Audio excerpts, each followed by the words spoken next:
Olá pessoal, estamos de volta com a nossa disciplina Introdução à Administração.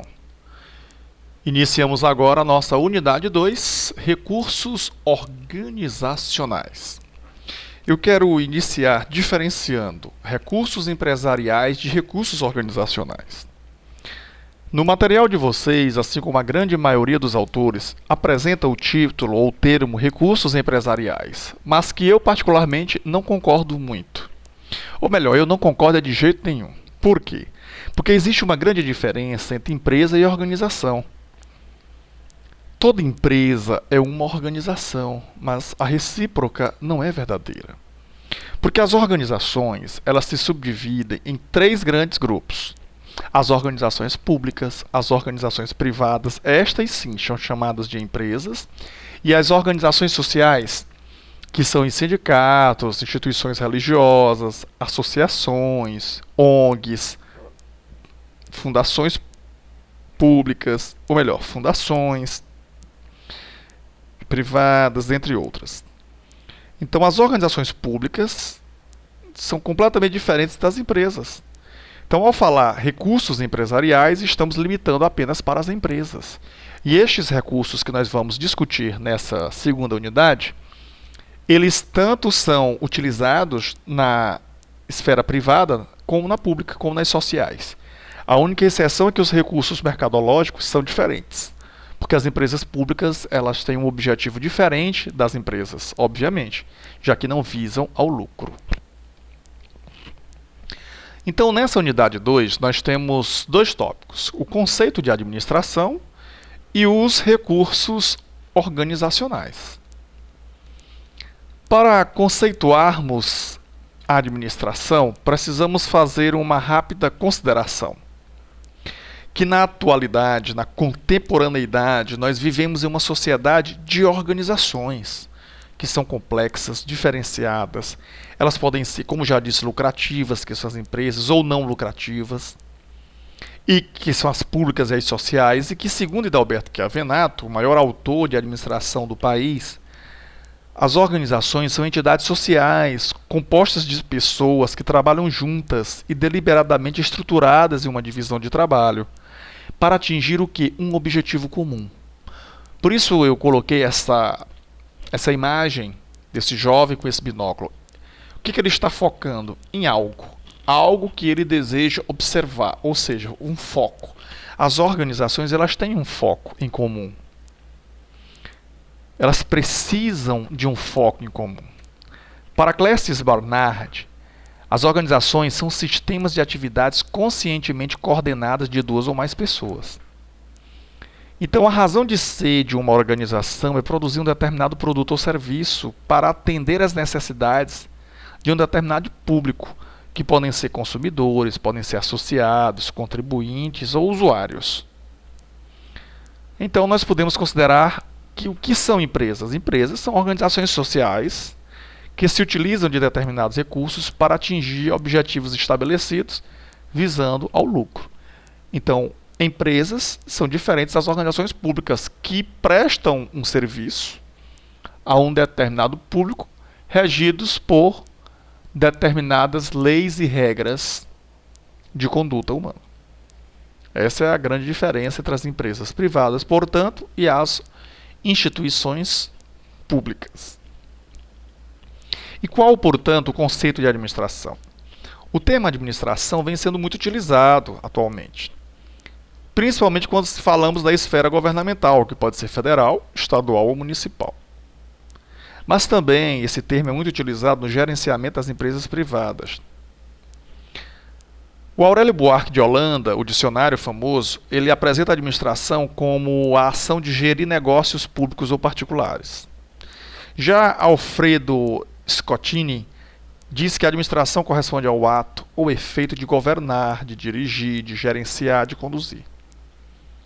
Kreitner diz que a administração é o processo de trabalhar com e através de pessoas, para alcançar eficientemente objetivos organizacionais, pelo uso eficiente de recursos limitados em um ambiente mutável. Em Iniciação à Administração Geral, Chiavenato comenta que a palavra administração vem do latim ad, junto de, e ministratio, prestação de serviço. Então, significa a ação de prestar um serviço. Então, eu apresento a vocês o seguinte conceito. Administrar é conduzir de forma racional, eficaz e eficiente as atividades de uma determinada organização, utilizando-se de recursos organizacionais em prol da consecução de objetivos pré-estabelecidos. E qual é a importância da administração? Apesar de tão importante para o desenvolvimento de uma nação, o ato de administrar um país ou até mesmo um município, a máquina governamental, gerir recursos públicos, em muitas localidades ainda não atingiu seu ápice, em termos de eficiência e eficácia nas suas práticas administrativas, principalmente porque estão corroídas pela corrupção. A maior praga da nação brasileira, o maior câncer da sociedade brasileira é a corrupção. Em todos os níveis, municipal, estadual, federal, mas também no legislativo, no parlamento, seja no Congresso Nacional, nas assembleias legislativas estaduais ou nas câmaras de vereadores nos municípios e também no judiciário. Assim, o grande problema da administração pública neste país não é a falta de recursos, porque recursos nós temos e muitos, mas é a corrupção e a falta de administradores em funções de destaque, de gestão mesmo, nessas esferas de um modo geral, em que as pessoas são apenas contratadas por interesses e indicações políticas.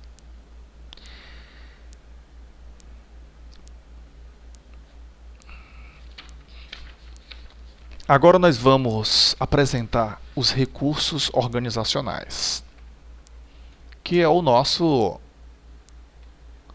tópico 2.2. Sempre focando num alvo, num ponto. Esse ponto é o objetivo da organização. Na verdade, nós temos a missão da organização. Para atingir essa missão, para vivenciar essa missão, nós temos objetivos de curto, médio e longo prazo. E nós temos metas para atingirmos estes objetivos.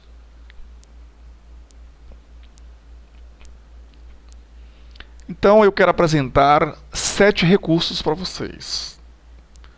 Recursos físicos são também chamados de recursos materiais. Eles correspondem às instalações, aos prédios, aos equipamentos, às máquinas, aos veículos, às matérias-primas, de um modo geral, da organização.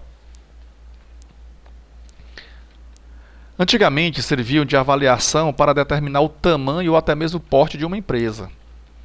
Quanto maior em termos de estrutura, estruturais e de equipamentos, mais respeitada e admirada era a organização, o que não ocorre mais atualmente, com a grande avanço da tecnologia.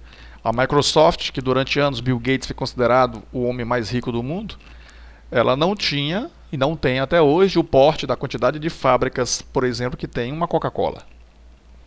Ou de montadoras como a GM, como a Ford, como Fiat, como Volkswagen, Toyota, Nissan, dentre outras.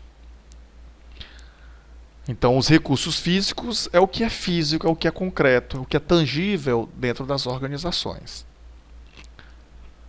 Quero só salientar a vocês que o tópico 2.2 ele já é do livro que nós publicamos Administrando com Êxito. Eu lancei esse livro em 2004. Eu sou o autor desse livro. E nós estamos aqui no capítulo 3 deste livro. E os recursos humanos, que hoje a terminologia é chamada de gestão de pessoas. Atualmente, as pessoas criticam se considerar que as pessoas de uma instituição, de uma organização, são recursos. Mas, se estamos analisando recursos, ainda precisamos utilizar essa palavra humanos. Então são todas as pessoas que trabalham na organização, nos diferentes níveis organizacionais, como podem ser dirigentes, gerentes, supervisores, coordenadores, técnicos, operários, os vigilantes, os motoristas, etc. Nesse período de alta competitividade, consumidores mais exigentes e fiéis são considerados o maior patrimônio da organização, apesar de terem críticas a também esse termo patrimônio, considerar as pessoas como um patrimônio. Patrimônio lembra dinheiro e elas não gostam de ser associadas ao capital.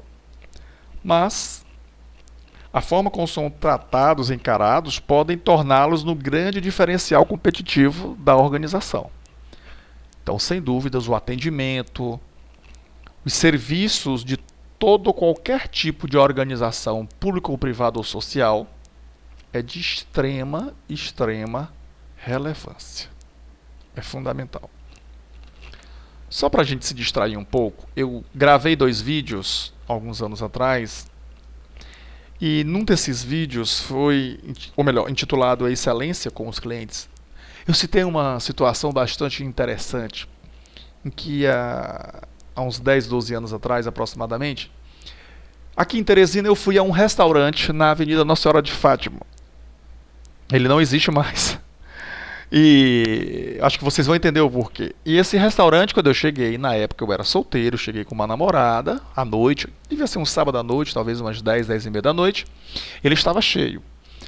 Então nós tivemos alguns momentos de verdade com esse restaurante. MV, momento da verdade, é uma terminologia muito utilizada em marketing de serviços. Então são momentos de interação em que um cliente tem com uma organização. Pode ser presencial ou por telefone, através de telemarketing ou call center, ou também pode ser pela internet. Pois muito bem, lá estávamos eu e essa namorada e interessante que o primeiro momento da verdade, chegamos, ficamos em pé, olhando, esperando, não apareceu um garçom para atender a gente. Eles passavam rápido na nossa frente, quase nos derrubando, não paravam. Primeiro momento da verdade, trágico. Eu tive que ir lá dentro, falei com o gerente e ameacei, ou você me arranja uma mesa, ou então eu vou embora, porque eu ficar ali parado, plantado, não faz sentido. Ele me pediu desculpas, foi gentil e disse que ia arranjar uma mesa. Arranjou, sentamos. Segundo momento da verdade, o garçom não voltou com o cardápio. Lá fui eu novamente, me levantei e fui ao gerente, por favor, o cardápio é o mínimo. É o básico para a gente iniciar, que é a nossa relação de troca mesmo. Da prestação de serviço de vocês. Aí veio o cardápio. Aí eu pedi para o garçom, na época eu comia carne vermelha, hoje eu não como mais, é um bom tempo já, mas eu pedi uma picanha. E eu pedi 500 gramas de picanha, eu acho. Acho que sim. E alguma coisa para beber. Quando o garçom veio, ele cortou a picanha nos pratos, mas não tinha os talheres. Terceiro momento da verdade, trágico. Depois que o garçom foi lá dentro e tome tempo, volta com os talheres. A picanha esfriando. Quarto momento da verdade. Quando ele traz a bebida, ela não veio gelada. Ele deveria ter dito, me desculpe, na época eu bebia cerveja, eu também não bebo mais cerveja hoje em dia. Mas ele deveria ter dito, olha, a cerveja não está muito gelada, porque tem muita gente, estamos abrindo muito freezer. Ele não disse nada, ele abriu. Quando ele serviu, eu disse, não, aqui não vai dar. E reclamei, foi uma confusão para eu devolver essa cerveja. Ele não deveria ter aberto antes de me comunicar, ou de eu pelo menos triscar com o dedinho de leve na garrafa para aprovar, tá ok, pode abrir. Quinto momento da verdade, eu pedi a conta pro garçom, aí tome tempo, demorou, mas demorou essa conta. Lá vou eu de novo, já me levantando para ir embora, quando ele aparece com a conta. Aí eu pago a conta e vou embora. 5 momentos da verdade trágico, porque tem os momentos de encantamento, que são aqueles excepcionais, tem os normais, que é muito trivial, e tem os trágicos que realmente deixam qualquer cliente irritado. Então isso para a gente perceber o quanto que o atendimento, a relação cliente-empresa, empresa-cliente ou organização-cliente é fundamental. E hoje a grande maioria dos gestores ainda vê a área de treinamento como um custo e não como investimento. Grande erro. Os recursos financeiros são os elementos financeiros que possibilitam o financiamento de todas as atividades da empresa, da organização. Eles estão relacionados com o capital social, com o faturamento, com os investimentos e aplicações, com o fluxo de caixa, com todas as compras, com todos os pagamentos de salários das pessoas. Então, assim como os recursos físicos indicavam no passado um bom posicionamento, os recursos financeiros indicavam poder e prosperidade. Porém, atualmente, com tanta instabilidade, uma grande dependência dessas oscilações de indicadores financeiros mundiais, como cotação do dólar, o risco país, inflação, valores do barril de petróleo, alta ou queda das bolsas de valores e de bancos, de instituições financeiras. Então não existe mais uma regra básica e segura para assegurar o patrimônio financeiro de uma empresa, porque hoje ela pode estar muito bem e amanhã não. Em um mercado incerto, onde a única certeza é que tudo muda o tempo todo, o melhor caminho é ter como premissa básica é o enxugamento mesmo de toda essa máquina organizacional, cortando essas gordurinhas e fazer economias. Até mesmo contenção nos valores de prolabores, retiradas de lucros mensais e anuais.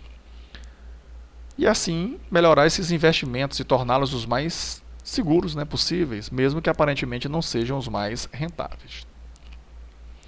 Já os recursos mercadológicos são os meios que possibilitam a comunicação das organizações, ou seja, a comunicação das características e vantagens dos seus produtos e serviços para com o mercado.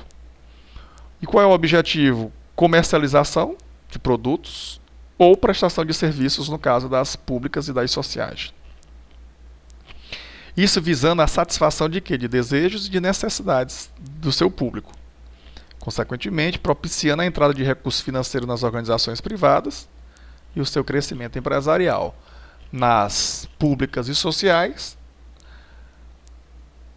a credibilidade aumenta, consequentemente, a dotação orçamentária dessas instituições também tende a melhorar quando os seus serviços estão crescendo, estão se ampliando e obtêm um índice de retorno, de aceitação e de credibilidade alto no mercado.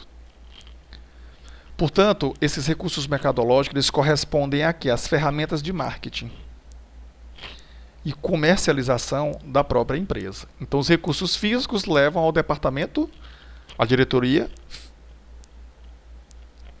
Qual a diretoria? A diretoria de operações ou produção. Então, recursos físicos levam a função física, que vai levar a função física na função técnica, que vai levar ao nosso departamento, à nossa diretoria de operações ou produções. Ou produção. Os recursos humanos ou gestão de pessoas levam à função humana e que vai criar o departamento chamado diretoria de gestão de pessoas. Os recursos financeiros levam à função financeira, que gera, portanto, a diretoria financeira. Os recursos mercadológicos criam a função mercadológica, que vão determinar, sim, o departamento ou diretoria de marketing. Lembrando sempre que o departamento de marketing nunca pode estar abaixo de uma diretoria de vendas, por exemplo. É o contrário. Marketing, por exemplo, uma diretoria é uma gerência abaixo, sendo uma gerência de vendas ou de comercialização. Isso vocês vão estudar na disciplina de marketing. Mas nós temos também os recursos administrativos. Eles constituem a função administrativa da organização, envolvendo os 3 níveis da administração, tanto o nível de direção, de gerência, como de supervisão. A sua principal finalidade é coordenar mesmo, é integrar todos os demais recursos, através da utilização dos princípios administrativos de planejamento, organização, direção e controle de todas as tarefas, o chamado PODC. Então, os recursos administrativos, eles correspondem à função administrativa e levam à criação de um departamento. Que departamento é este? A presidência. Por exemplo, eu fui presidente da Pintur. Então lá a terminologia era presidência. Mas pode ser diretoria geral. Antigamente o Cefet era diretor geral. Hoje é Instituto Federal do Piauí, cujo nós temos um reitor ou um diretor geral do campus Teresina Central. Em cada campus, dos 11 campos, nós temos um diretor geral. Na Polícia Federal é superintendente. Então, superintendente da Polícia Federal. Na esfera pública, nós temos o secretário de Educação, o secretário de Turismo. No governo, o governador. Então, o governador é a figura máxima do governo do Estado, como prefeito, como presidente da República. Então, em todo organograma, nós vamos ter essas 5 áreas principais. O presidente, no topo do organograma, e 4 departamentos, dependendo do porte da organização, é claro. Mas nós devemos ter uma diretoria de operações, ou a chamada diretoria técnica. Nós temos uma diretoria de gestão de pessoas, nós temos uma diretoria financeira e nós temos uma diretoria de marketing. Já o Sebrae Piauí, por exemplo, ele só tem 2 diretorias abaixo do seu superintendente. Então tem um superintendente, aí tem uma diretoria administrativa financeira, eles juntaram 2 áreas, e do outro lado a diretoria técnica. Aí abaixo que nós vamos ter as gerências. Mas nós temos ainda os recursos tecnológicos e informação. Com esses avanços tecnológicos, gente, do final do século passado e o advento e expansão da internet em todo o planeta, eu me lembro que quando eu morava nos Estados Unidos, em 96, eu estudei na Universidade de Nebraska durante um semestre. E estava iniciando a internet aqui em Teresina. Se eu não me engano, foi com os Correios. Ou foi com a Embratel, eu não lembro muito bem, acho que foi com a Embratel. Pois bem, eu não conseguia lá onde eu estava, na cidade de Kearney, em Nebraska, eu não conseguia me corresponder com amigos e familiares aqui. E a ligação telefônica era caríssima. Então, impressionante como isso tem aproximadamente 16 anos, o quanto que a internet se disseminou em todo o planeta Terra. Então, estes recursos tornaram-se essenciais no cenário empresarial e organizacional, ampliando possibilidades da empresa ou da instituição atuar globalmente em distintos e promissores mercados internacionais. Então, esses recursos tecnológicos são muito importantes. E a informação, a busca de informações, como é que está o mercado, como é que está a concorrência, como melhorar a comunicação com os nossos fornecedores, com o público, com os sindicatos, com instituições religiosas, ou então com ONGs, que são as organizações não governamentais, com os nossos stakeholders, que vocês vão estudar também em marketing. Então, informação é fundamental. Não é à toa que as organizações já têm hoje intranet, essa comunicação bem mais rápida através dos computadores entre os colaboradores da instituição. E agora eu só tenho a agradecer a vocês. Muito obrigado pela paciência, muita paz, harmonia, amor, saúde e êxito para todos vocês.